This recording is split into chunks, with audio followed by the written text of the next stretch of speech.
All right, so what can we do to make sure that this doesn't happen to our mobile users? Because nowadays, I'm sure you've all seen, you probably see this in your analytics, that it's over 50% of people are visiting your sites. Obviously, it's a native app, they're all on mobile, but most sites have crossed that mobile moment where over 50% of people are on mobile devices. If we look at what makes up a mobile website, and this is from the HTTP archive, they look at 500,000 sites every 2 weeks. And what we see is that images are about 50% of the average website, and video makes up about 25% of the average website. Not every website has video. This is the old joke was Bill Gates walks into a bar, but I guess now it's the Jeff Bezos walks into a bar. So like our average salary is X, but if Jeff Bezos walks in, our average salary is something around $100 million a year because he throws off the average. So just the sites that have video, there's so much video it throws off the average of all the other websites on the internet. So it's obvious that if half of the stuff we're delivering is images, if we can deliver the images faster, that content will be improved and it'll speed up your sites. So there's a tool called Lighthouse. Has anyone used Lighthouse before? It's a Google product. You can get to it from Chrome DevTools. You can also get it in the HTTP archive in a tool called Web Page Test. Does anyone use Web Page Test? If you're into web performance, you should use Web Page Test. It's an awesome tool. It will give you lots of feedback on how you can improve your website. And you can test on real mobile devices, you can test on real browsers, all of those things. But Lighthouse is a tool that's built into those, and it gives you feedback on a bunch of things, and it gives you scores. And there are 4 image optimizations that they look for. They look at quality of images, the format of the image, the sizing, and lazy loading. And for each one of these best practices, they give you a grade, somewhere between 0 and 100. And 0 is really, really bad. That means you fail. And 100 is good. And then the ones in between, like, okay, you're on your way, but you haven't made it as great as you can yet. So let's look to see what the web is doing today so that we can learn and figure out what we can do to make our websites faster. So again, Lighthouse is inside Web Page Test, and the HTTP archive is powered by Web Page Test, so it has all these Lighthouse stats for 500,000 websites mobile, 500,000 websites desktop every 2 weeks. So you can go look at the status of the web basically every 2 weeks. But let's start through. Let's look at image quality. What is image quality? So this is me on my Mac, and when you save something in preview, you can change the quality. And you can see as the slider goes down, the file size gets a lot smaller, right? If you save it at a lower quality, you're losing pixels. It doesn't look as good, but it's a lot smaller. So we want to make sure, as we do a lossy compression to our images, that we're not making it look horrible. So there's a level right here where it's good and where it isn't good. And what Google says, and what Lighthouse recommends, is most images look great at 85% quality. And if you start looking in what 85% quality means, it depends which software you use. So 85% quality in Photoshop is different than 85% quality in other tools. It's sort of just a random number, but 85% is generally a good number to use. You can use a tool like ImageMagick just to change your image to 85% quality. There's a tool on the web called Cloudinary, and it's really cool because you upload the full-size image, and you just change this parameter in the URL, and it generates it for you on the fly and delivers the image for you at quality 85. And what we find in the HTTP archive using Lighthouse is that 43% of the web is doing this well, but a full third is doing nothing, just serving really unoptimized images. And when you run this on 3G, the median site will be 2.8 seconds faster and use 400 kilobytes less data. If you're on a really slow connection, on a 2G connection, a lot of the world is still on 2G, that savings would be even huger. The percentage savings would be a lot more because these files are so much less. So what does it look like? This is a photo I took in Riga, Latvia, a couple of weeks ago. And the full-size image on my phone was 3.6 megabytes. When I save it at quality 85, I lose half of the data. And you can't really tell the difference. You might be able to, it might be pixelated just because of the projector here. But can we do better than 85? Like that's what Google says, like you're gonna be okay generally at 85. But what if we did 50? And if you look at 50, it's kind of hard with this projector, but there's a lot of really complicated architecture right there, and if you look, you can see jaggies in there. When you get to 20%, it's really obvious, like you can see it in the sky, right? You can see the variations in the sky. So obviously this image would not be something you'd want to serve on the internet. So we know 85 is probably good, we know 20 is bad, but where's that sweet spot in the middle? What's the optimum size we can save this image to can we do better than that 85 that Google recommends? And there are a bunch of tools that'll do that. Google has a tool called Booter Ugly, and the reason it's called Booter Ugly is that all of Google's compression engineers are Swiss, and they name everything after pastries, Swiss pastries. So they've got Brotli, and they've got Booter Ugly, and they've got Zopfli, and these are all pastries. So whenever I go to Switzerland, I go to the grocery store, I take pictures of all the compression bread, because I'm weird like that. And then there's another tool called Structural Similarity. And so this is a tool that does structural similarity. You type it in, and it gives you the optimized image. Cloudinary has a thing, instead of Q85, you say Q Auto. It does it for you on the fly. And when you do that, you get an image that's 1.46. So if you remember, the 85% image was like at 1.8. So we saved another 400K just by doing this. And you can see, like, it's a good improvement, right? We've taken that image from 3.6 to, 1.5 megabytes. And so we saved a lot of data just by doing that optimization. We run this image through web page tests. We see the full image takes, on a mobile device, takes 21 seconds to load. We're down to 9.5. So that's a huge improvement. We're still not great yet. We know that a lot of people are going to throw their phones. So we need to do better. So let's look at some more of the optimizations that are out there in Lighthouse. The next one is file format. And so if we look at the different file formats, again, HTTP archive, average size, JPEGs and PNGs are the biggest. Then you see WebP, we see GIF, and we see SVG. I think this is only GIFs and not animated GIFs, but I'm not completely sure on that one. So SVGs, anyone use SVGs? Right, they're really awesome. They're vector graphics, they're XML. I found this one on the web. This is on a live web page in Brazil. You may recognize the logo. They built an SVG in the Facebook logo.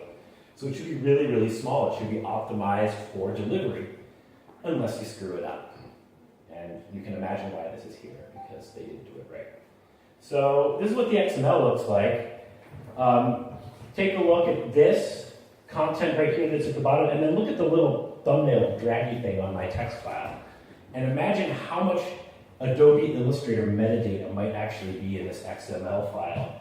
In fact, this file live on the internet, this SVG Facebook icon, is 1.3 megabytes. They built it, but they didn't actually test it. And when I go in, open the XML, and pull out all the Adobe Illustrator cruft that Illustrator added, I get into 905 bytes. gzip gets me to 500 bytes. If I Brotli, I get a little bit more savings, 440 bytes. Like 99% smaller, right? Like a huge percentage smaller. This website, they built all these SVGs, and they built all of them incorrectly like this. The web page is 9 megabytes and like 6 megabytes of SVGs. So like, that just tests when you build something like that before you just push it in production. But I want to talk a little bit about raster images as well. And so like, WebP is a newer image format. It's from Google. And if you look, the average size is like half that of JPEGs. And some of that's just because there are fewer of them and everything like that. But WebP is, because it's a newer compression algorithm, it gets better compression than JPEG, which was invented in the 90s. Now, if you look to see what the support is for WebP, it's kind of Google, right? We've got Chrome, we've got Android, and everyone else is red. And so a lot of people are kind of holding off on WebP. If they do this, they do WebP. For that, they do JPEG 2000 for everything else. But in the last couple weeks, the notes at the bottom of this page, this is caniuse.com. the notes at the bottom become very interesting. Safari and Firefox are experimenting, and it's in development for Edge. So we're getting to the point where in a few months, maybe even in a year, you could use WebP in just about every major browser that's out there today. If I do structural similarity and WebP, remember we were at like 1.5 megabytes, we shave off another half a megabyte on this image by serving it as a WebP. And so we can again see, the load time now. We shaved off another 2.5 seconds. We're down to 7 seconds. So we're making huge improvement here on this file. And obviously it's a giant file. It's not something you probably have on the web. And so what you can do is you serve the source as a WebP. If it can't handle the WebP, you back up with the JPEG, and then it loads. And always have an alt tab, right? Because we want to make sure that people who can't see the images can read what's going on. So how many websites actually use WebP? And it looks like 2/3 of the web is not doing this today. It is not something that's commonly used. 15% are doing a great job at it. If these websites did switch, the median site would be 4 seconds faster, 4,100 milliseconds, and use about 600 kilobytes less data. Right, so there's another huge possibility for performance enhancement by using the alternate image format. We can also resize the images, right? I've been showing you these giant images that were just like 13 megapixels straight out of my phone. And as you can see, when you have a 13 megapixel image, the original image is 1.6 megabytes. I do all the right stuff that we just talked about. I get it down to 804 kilobytes, right? We're making progress here. But it's still ginormous, and when I try to load that onto my mobile phone, right, it's really, really small image. So the phone gets a double taxation here. The double taxation is you download 804 kilobytes, it downloads, which translates to about 13 million pixels, it only displays 500,000, so it has to throw away, again, like 95% of the data. So you get doubly taxed. You have to download this giant file, and then the CPU has to fire up and throw away 95% of the stuff that it just downloaded. That can be pretty processor intensive, especially on a lower powered phone. And the phone will heat up, and it'll add more time to get that image on the screen. And the only analogy I can that comes close to that is when you buy something from Amazon, and you get like 15 feet of brown paper inside the box, and there's like 2 pens in the bottom. That happens to you guys, right? Right? It's the same thing. We don't want to we should never send a giant box down to our users. Wrap it in a tiny little piece of cardboard and send it off. It'll save everybody a lot of money and time. Now, sizing images for all the different devices can be a challenge because there are a lot of them. These are the Android devices that hit Akamai in one day. The size of the box is how many devices of each type, so these are all Samsungs. And the color is how fast the processor is. So green means it's a really fast phone, red means it's really slow. And then you can see as you reach the Android event horizon in the bottom right that there are a lot of really slow phones that there are not a lot of people using. But how do you design a site that will handle all of this? Well, in the web, what people do is they do responsive images. So they generate a set of images. They're all 25 kilobytes different in size. And so there are a bunch of tools to do that. I took that tool. I found the one that matches the best to my mobile phone. And indeed, now I'm only throwing away 100,000 pixels, which is a lot better than 12.4 million. And I built that with a tool called Responsive Breakpoint Generator. That's the website. I'm going to post all these slides if you want the URLs as well. You can get the slides later. But what you can do is you set the resolutions you want it to do, the size step, how many images, you hit go, and it gives you all, you upload the image and it creates them. And you get something that looks like this. And so what I have here is I have a different size image for each different screen size. But rather than look at code, it's always a lot more fun to look at a live demo. So let's do a live demo. This is the web page, and it's a picture. And when I resize the screen, different images are going to load in that are appropriate for that size screen. so that you can see that it's actually happening, I changed every other image to sepia. So every 25 kilobytes, you'll see a new image pop in, and it's sepia, right? Not or sepia, not sepia, right? You can see these are all different images. So on the smallest little mobile phone, you get an optimized image that isn't 800K or a megabyte, but on the biggest screen, you get an optimized image as well. And you can actually see that here in the code. When I go back to full screen, I use Cloudinary again, and you can see that every awesome. Every other, so I've got the automatic quality, I set the width, but then every other one I set a sepia tag into it, and it just generates the sepia version on the fly. This is the slide in case my demo didn't work. All right. And so what we see is now I'm testing this on a mobile phone, so I didn't need that full-size image. And so now when I test responsive, I go down from 1 megabyte to 120 kilobytes. We're now in the 2-second load sphere, right? 2 seconds, we're doing a lot better, right? We're gonna have more stuff on the web page than just one image, but we're getting a lot closer to a web page that's reasonable for someone to open on a web page. When we look at responsive image use in the wild, this one is used a lot more, almost over 50% are doing this. And I think this was, hey everybody, let's go mobile first. And they put responsive images on their website, and then that was it. But you can see there's still 20% of the web that could benefit from using responsive images.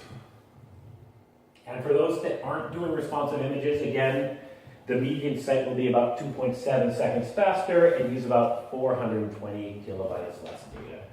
So again, huge potential for optimizations. The last image optimization I want to talk about is called lazy loading. And so all the optimizations I've talked about right now, before, 1, 2, and 3 are just for each specific image. But lazy loading is sort of a tool that you do on your whole website. And one of the reasons behind lazy loading is there was a study based on people using the web. And what they found is most people don't scroll. They only look at the first viewport. 57% never scroll beyond what shows up on that first bit of the screen. 70% look at the next viewport, and then it drops off dramatically to very few scroll any further. So if you're building a web page and you've got all these images, based on this data, it looks that, over 50% of your users will never actually see these images that are below the fold, right? That are below the actual screen that loads when you initially load the page. So why not hold off on loading it? Right? The page is going to load faster if you just don't load the pictures that aren't on the screen right away. You've seen apps like Medium and Pinterest and Facebook. They all have these skeleton images that they loaded up later in the JavaScript. So the page loads a lot faster. I just lowered the number of image requests on this page from 6 to 2, right? That's a lot less stuff to download. And what we find is that lazy loading is not used very much on the internet. 60% are doing none. And my guess is that 22% that pass either don't have any images, or there are no images below the fold, and so they pass that way. But this would save, 500 kilobytes on the median site in 3.5 seconds. So what do you do? Like I talked a little bit about preview images, and I got these like green placeholders. Let's talk a little bit about placeholder images. If you go to Google Image Search on your Android phone and you search for cats in costume, you will see this, right? When instead of the cat wearing the alligator costume, you get a green thing as the page is loading, and pink for the bunny rabbit cat, right? And then when the image actually pops into place, the green disappears and you get the cat dressed up like an alligator. And so this was really an awesome thing. We see this in a lot of different websites. And why I think this is great is like when you're reading an article and an image loads and the text jumps all over on your phone, you have to figure out like where the heck you were reading because you lost your place. This fixes some of that problem too. People know that an image is coming, they can scroll back and look at it later if they want to. This is a SVG of this waterfall.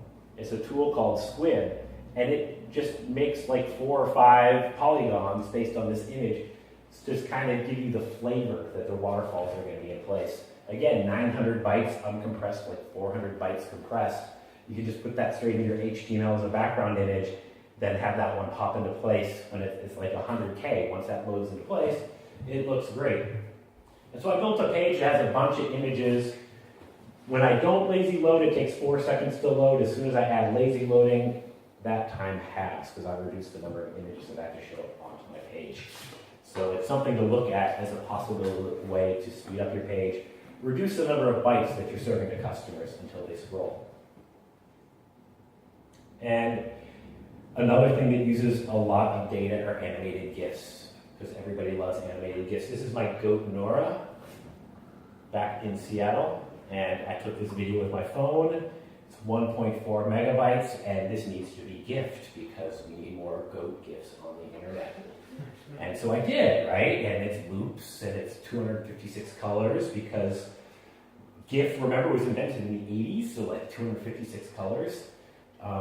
If you read the spec for GIF, you know what it says about animated GIFs? Anyone? It says, we have an animation feature in the GIF format. We don't recommend that anyone uses it.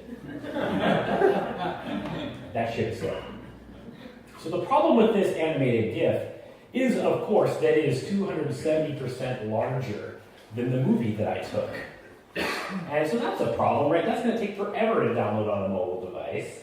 And the reason it's so big is because animated GIFs is actually a flip book. So if you have 15 frames per second in your GIF, it's 15 GIFs that it just plays in sequence over and over and over again.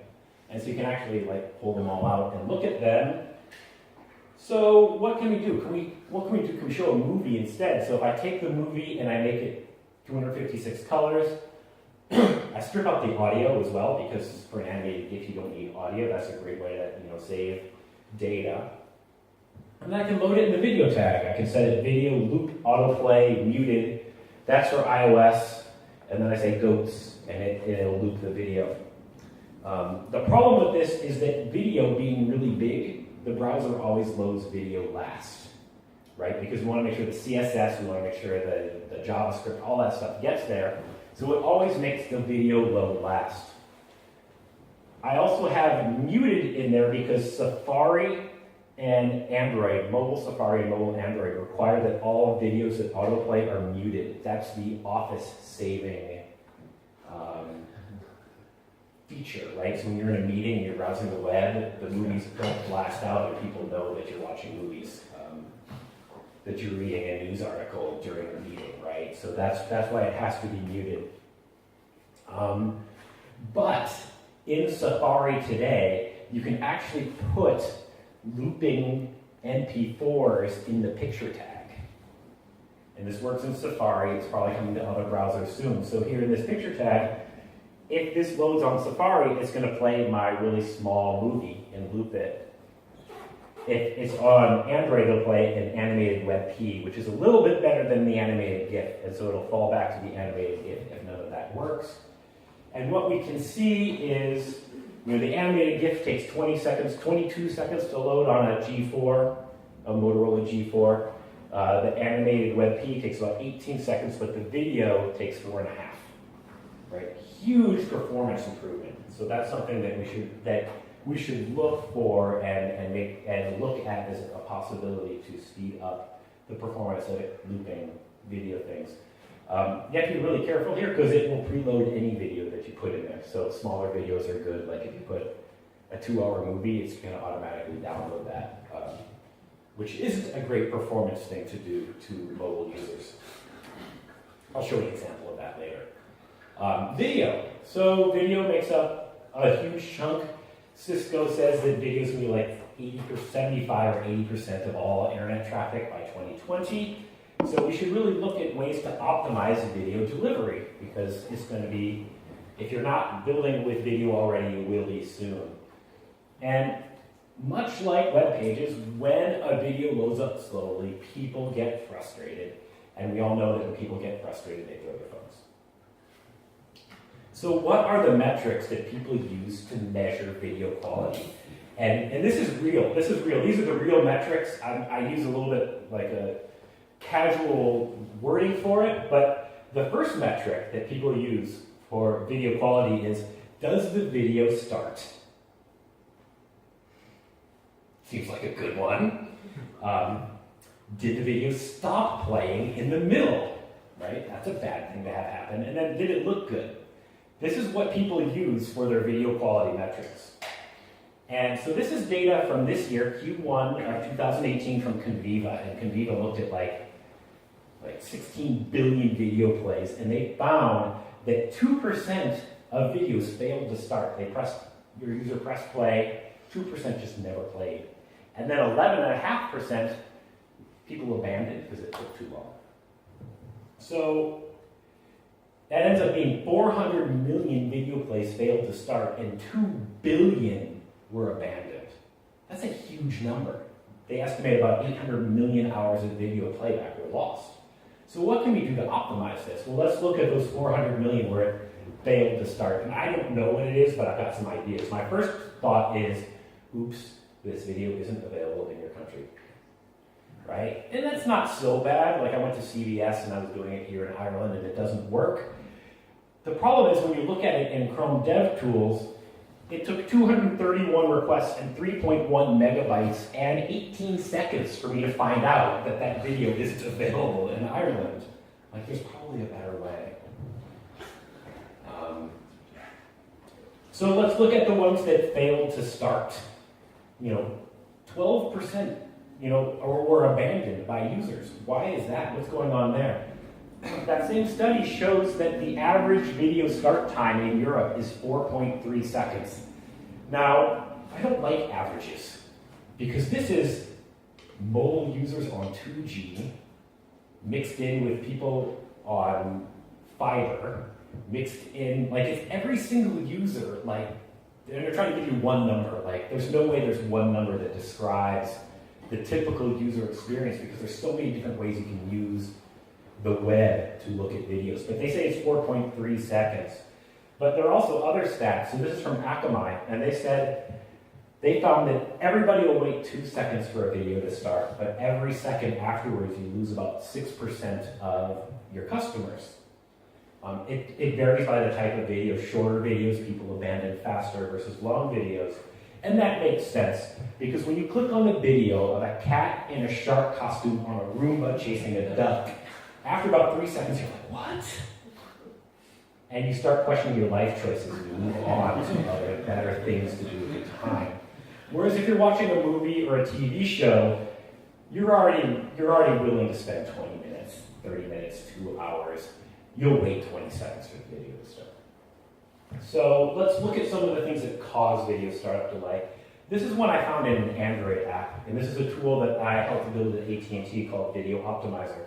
But I wanted to watch this TV show called Adventure Time, so I pressed play, and the first thing that happens is an ad comes up.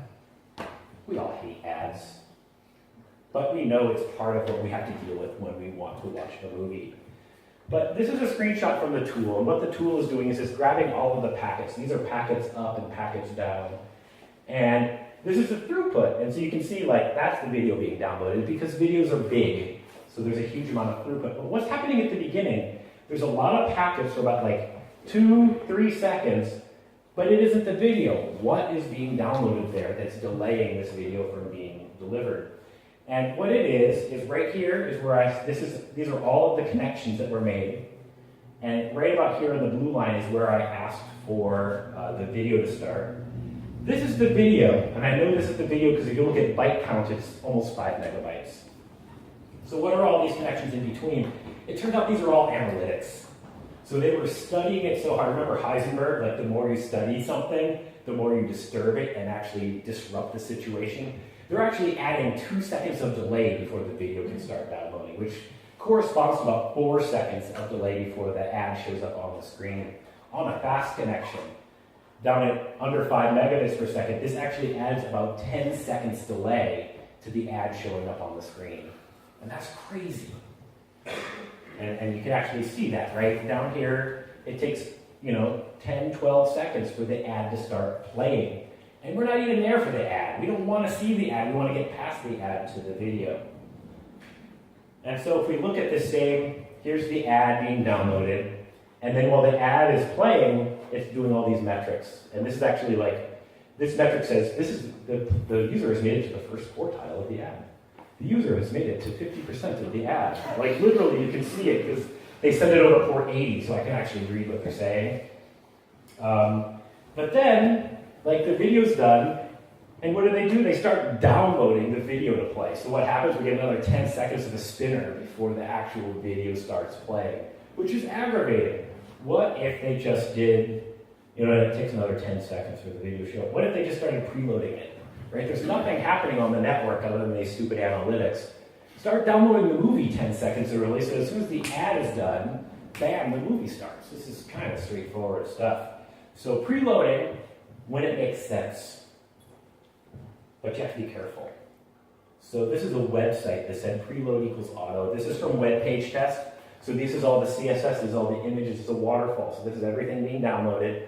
The page is done, except for in the bottom of the page they had a video. And so that's the video being downloaded. And it turns out that it was 23.6 megabytes of video, whether or not you press play when you download this on a mobile device. And that can be really painful if you're on a metered data plan, right? If you go to this web page and the web page is blowing through 23 megabytes for a video that you never actually even watched.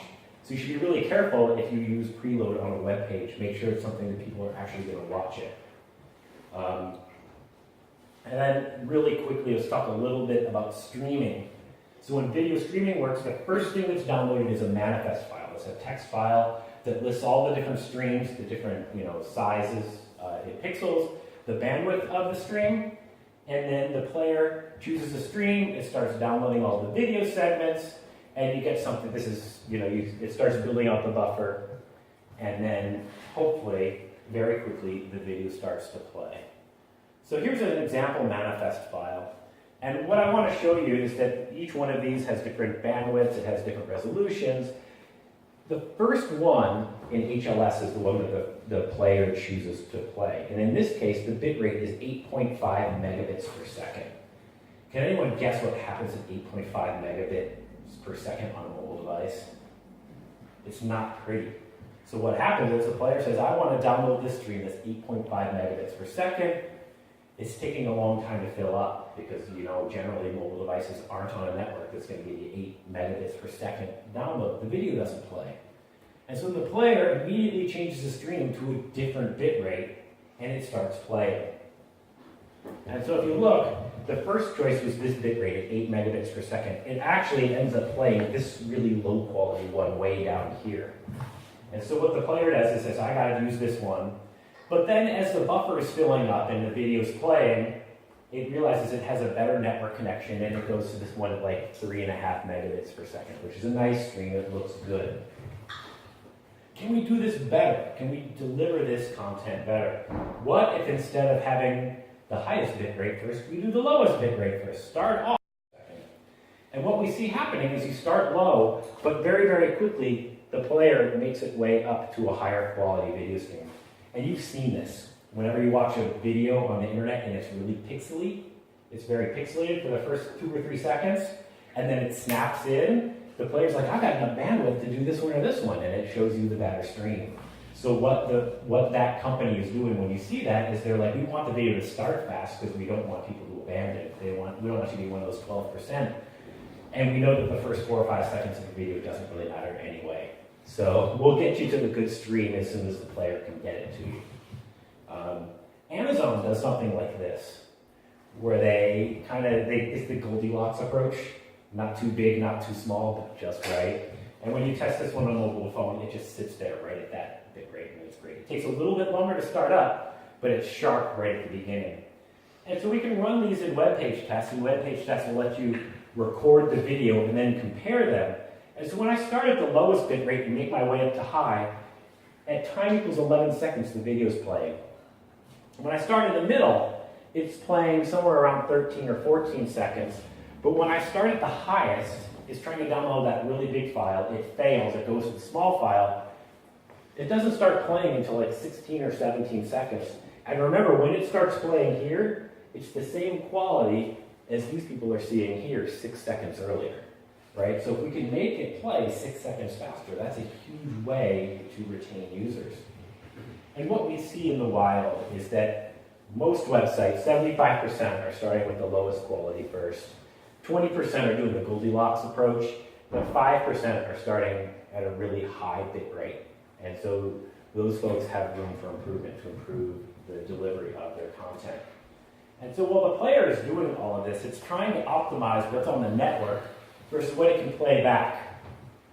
And this is a set of video streams for another video I found out on the internet, right? So we've got a really low quality one, we've got some really high quality ones. And if you sort of look at it, we've got sort of like this nice easy slope here for the first four, a steeper slope here, but there's sort of this point in the middle where there's a big jump in bit rates right there. And that's actually bad because it's sort of like between 1 and 4 megabits per second, which is kind of where a lot of mobile devices will end up being if they're on 4G. And so this causes a problem. And what ends up happening is each segment is 2 to 5 seconds long. So it downloads segment 0 at 8.5 megabits per second, and that fails, so it goes to a lower bit rate, like that. And then, but it can do better than 600,000 kilobits per second. It tries 3.5 megabits per second. But that's a little too high, so it's kind of doing the Goldilocks thing on its own, right? Trying to find that sweet spot in the middle. And it starts jumping between 3.5 and 1.2 back and forth, over and over and over and over again.